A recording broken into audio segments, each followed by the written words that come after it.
C2 slime po, please. Gagawa. Uy! Ikaw gagawa? Game! Ayan, at gagawa na ako ng C2 slime. Nako, kinakabahan ako ah.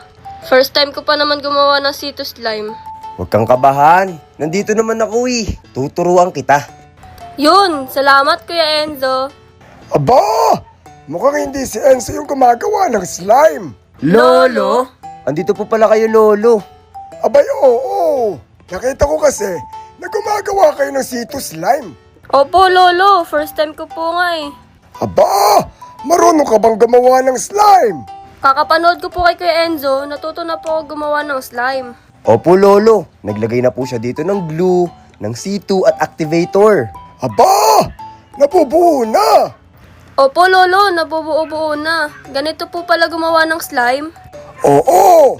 Kailangan mo lang. Mekos-mekos. Stretch.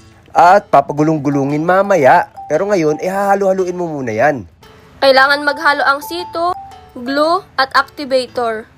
Kapag nararamdaman nyo may nabubuo na, Ay dapat ibuhos na sa board. Tama! At imamasa-masa. hindi lang imamasa-masa, Lolo. Oh, ano pang dapat gawin? Siyempre, imimekos-mekos. Yan, na parang ganyan. Washing machine. Opo, Lolo, parang washing machine.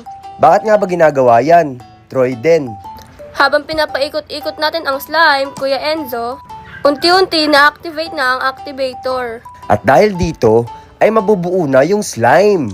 Wow! Ang galing! Kapag nararamdaman nyo pa na medyo basa-basa pa siya, ay papatak-patakan nyo ng konting activator. Katulad nito, tignan nyo. Aba, ang galing mo na, Troy din, nabubuo na nga. Diba? Kailangan kunin yung mga nakadikit sa board. Tama po kayo dyan, Lolo. Para walang nasasayang. Pero, imamasa-masa muna natin to. Tama, na parang tinapay. Parang tinapay. Nakakagutom naman, Lolo. Abay mamaya, pag natapos mo yan, ililibre kita. Talaga, Lolo? Joke lang. O, joke lang pala eh. Ikaw talaga, Lolo, niloloko mo ko. Oh, mukhang tapos na yan ah. E ano pang hinihintay natin? Eddie, Ipakita na natin. Yan, at tapos na ang ating ginawang C2 slime.